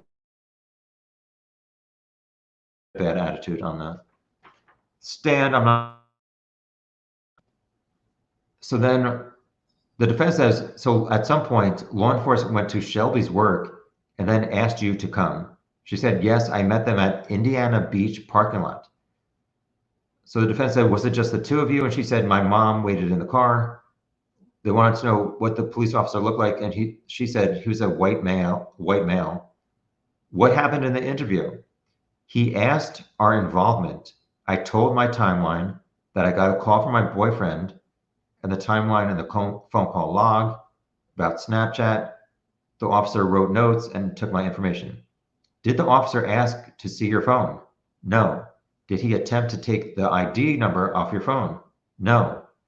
Did he look at your images from the trail? He did not. Did he audio record your interview? It was not, and I don't remember seeing a body cam. When did you next hear from law enforcement? 6 months later from the FBI. They were asking for my mom because my phone line was registered with my mom, but it's my phone that I use. So my mom's phone pinged at that location. It was the phone call with the FBI was less than 5 minutes. When was the next time you heard from law enforcement? Not until years later. So at that point, you reached out to law enforcement. The case was blown out of proportion online. I posted online and then was inundated with Facebook vigilantes, all of you people. And then there was doxing of my information and my children. And at one point, I think she started crying. So this is like, there are serious consequences to this stuff. Diener objected about relevance. Gull says, it's Richard Allen on trial. It needs to be relevant to him, whatever this witness is saying. Rosie said, did you take it upon yourself to contact law enforcement? She said she let law enforcement know, I'm going offline, like taking all my stuff off of social media, but I'm available to talk if you want. Exhibit UU was, I guess, a collection of her photos. She said something about my address. Oh, no, sorry.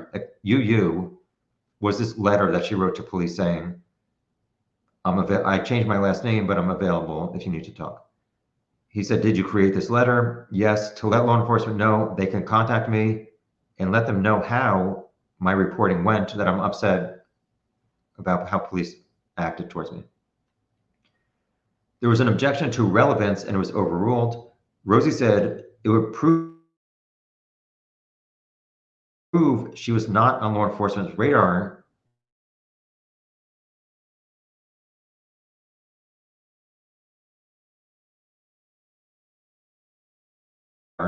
during their investigation, and there was a lack of investigation by police. Gull said, you need to give the jury time to read what you just handed them. That was to Rosie. Rosie said, after you sent that letter, was it around December 2022? And she said, yes, law enforcement showed up to my house with a picture of Shelby Duncan on the bridge that I did not have. They thought it was someone else and asked me if it was Shelby Hicks. And I said, no, that's Shelby Duncan. And they said, okay, bye. I believe Rosie said that was in 2023, and she said yes. Exhibit UU, reference. So shortly after you passed Richard Allen, so I guess in this letter, it says something like shortly after you passed Richard Allen. And Cheyenne said, I put that in the letter because there were leaks and they were like untrue rumors. She said, I did not say that. The letter explains crazy rumors online. I want this to be fixed by law enforcement, and they did not help.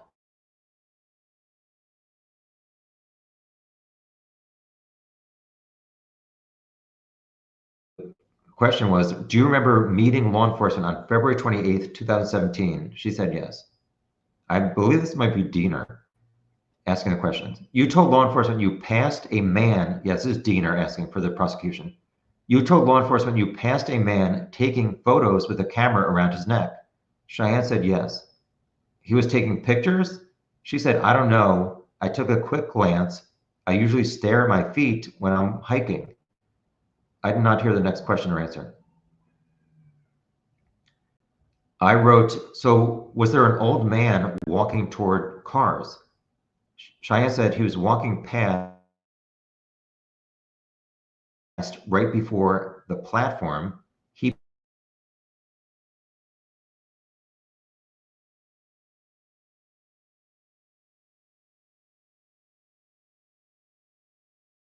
got a phone call with her boyfriend. Was it between the Mears parking lot or intersection and High Bridge? She said, yes, I can't be certain. I answered the phone. But was it between the time that you pulled in and parked? And she said, yes. I'm not sure about that. Diener then asked about the photo she took and the Facebook Snapchat photo that said 349. Cheyenne said, correct. The private property end of the bridge is where she started taking the photos, the down the hill end. Does the photo reflect you back on the bridge, not actually taking a leak in the woods? And she said, yes, I was on the bridge for all the photos. Did you sit on platform 1 and smoke? Yes. Is the 355 picture on platform 1 when you were still at the beginning of the bridge? Yes. So at 355, you get to platform 1 and you sat down and smoked, and then you walked back to the parking space. She said yes. When you went to the bathroom, which side off of the down the hill side did you go? So Abby and Libby, it seems like they were told to go to the left as you get off the bridge. Cheyenne said they peed off the right. No more questions from Diener. Rosie said, your notes prepared back then. So I guess Cheyenne showed up to court with notes of her timeline and stuff. Rosie's asking, did you prepare those notes back in 2017? She said, no, not until 2 days before I was told I had to give a deposition for this trial. I wrote, she is angry at law enforcement. So that's enough with Rosie. The jurors have one question. Did you see or hear vehicles on the road under the bridge? Cheyenne said, there are no roads under the bridge, it's just water. So she wasn't even like really referencing the private drive. Oh, there's one other question. Something like, if 349 to 355 photos, did it take you 6 minutes to go the entire length of the bridge? Cheyenne said it takes approximately 10 minutes.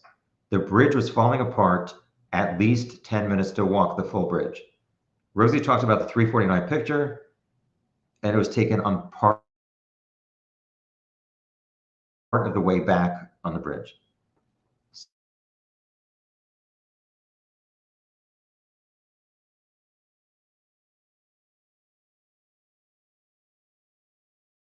Issues hearing in a very soft voice. Teresa Liebert, house at start of private drive. Let me write Weber.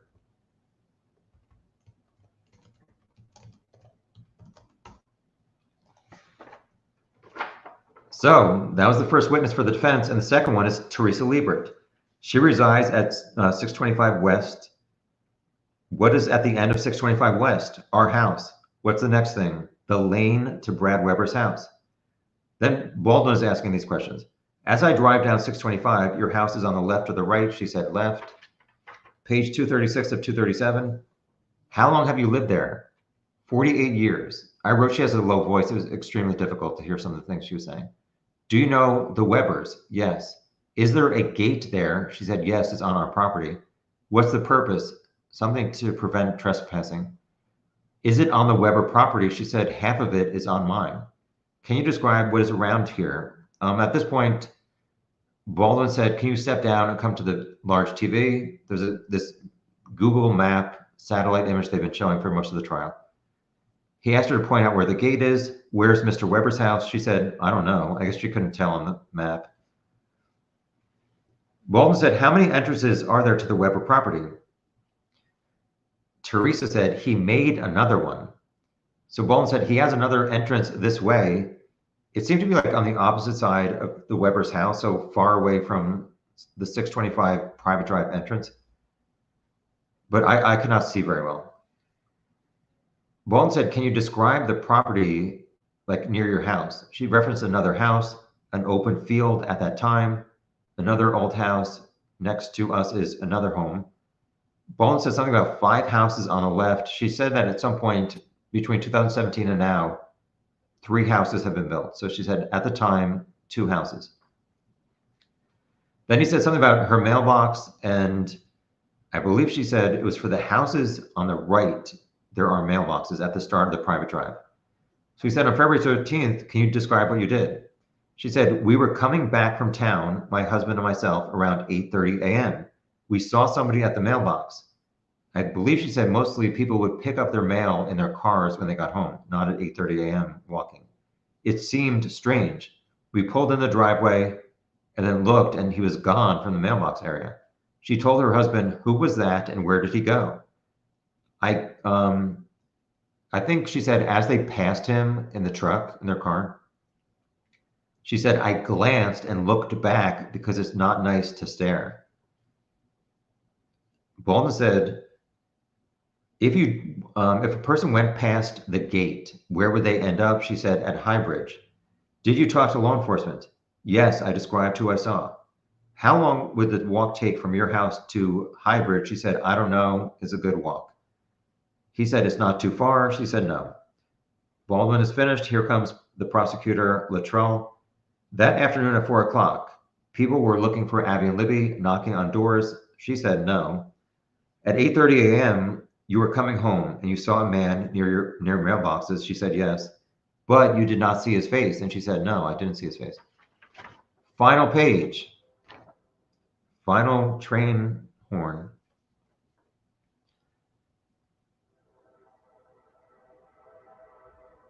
.237, Baldwin said, did you recognize the man as your neighbor? She said, no.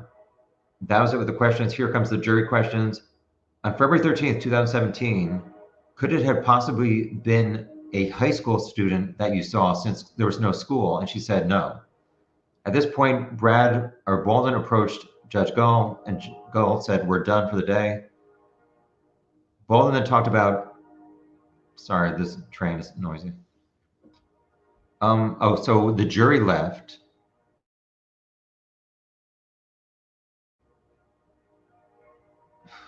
I submitted something about third party filing, and Baldwin said about our witnesses, we're having a hard time charting our course. That ain't good. So we wanted to know, like, when is Gull going to rule on this third party filing? She said she started to read it last night. She does not know if the state is going to respond. And McClellan said he does not intend to respond in writing, but will do it in court. Baldwin said, we're having a hard time gathering witnesses. That was the end of the day. I'll go for 10 minutes. Then I have to go get dinner before places close around here. Sorry for the technical difficulties, but that's life in Delphi. Hi, Susan. Thank you so much. Oh, yeah. B-Rob, thank you for your streak of being generous. Yeah, I said buckle up witches since it's Halloween. Uh-oh. CR, thank you again for your continued generosity. Hi, Paul. Thank you for becoming a member. You'll unsubscribe real soon. YouTube bad actors, you sign up. Thank you. Lucky Lee, thank you again. Nicole, thank you. Yeah, so I'm not doing a live chat tomorrow night. I canceled it. I'm not even sure if I'm going to the trial tomorrow. I might be doing something else. I might go Saturday, but I'm flying back home Saturday afternoon, so I won't do a live chat then. I'll do a member live chat this Sunday morning at some point. I've not scheduled it. I did schedule like a public chat at, I believe, 4 p.m. Eastern. So what I'm probably going to do is a live chat where on Sunday, I'll talk to my members about gossip. And then I'll do the live chat where if I do go to the hearings on Friday and Saturday, I'll just read my notes in the public live. It's been a long 3 weeks or something. Again, obviously it's horrible for the families and Abby and Libby. I'm not asking for sympathy. But I've appreciated so much everybody's generosity. Seriously, I really appreciate it.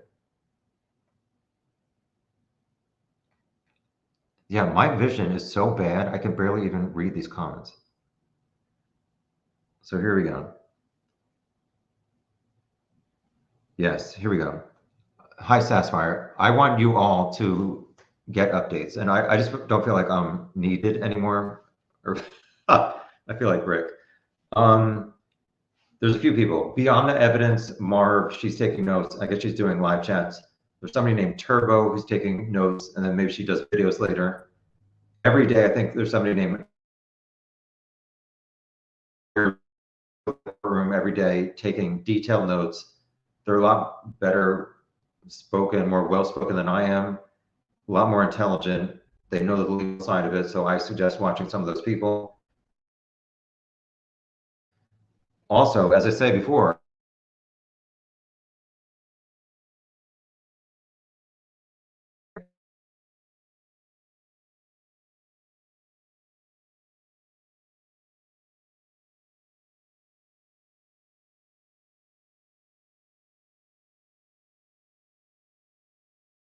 quotes, then I have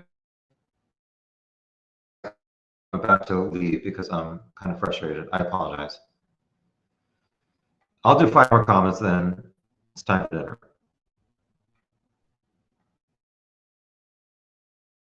Bratty children.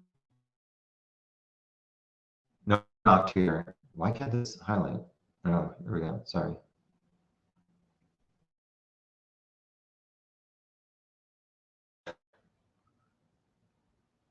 We lost you on scheduling update. I think I said I'm not doing live chats tomorrow, Friday, or Saturday. Sunday, I'll do a member live chat in the morning. p.m. Eastern. If I go to trial tomorrow and Saturday, I will read this. Jason, I don't know. It's not a good.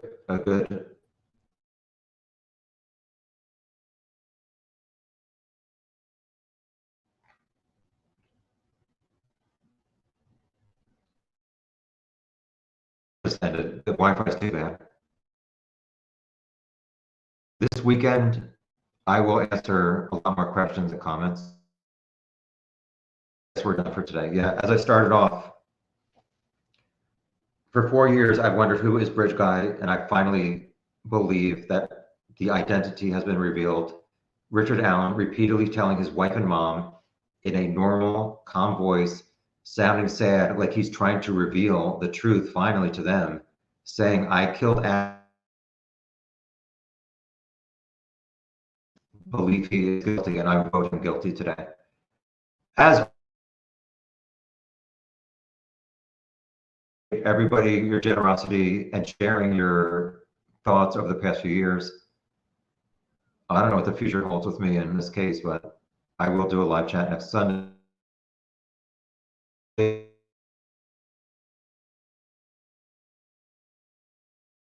At 10 o'clock Eastern, after a lot of information comes out. Jewel Silly, oh, there it goes. I'm having difficulties with StreamYard, so I'm going to go.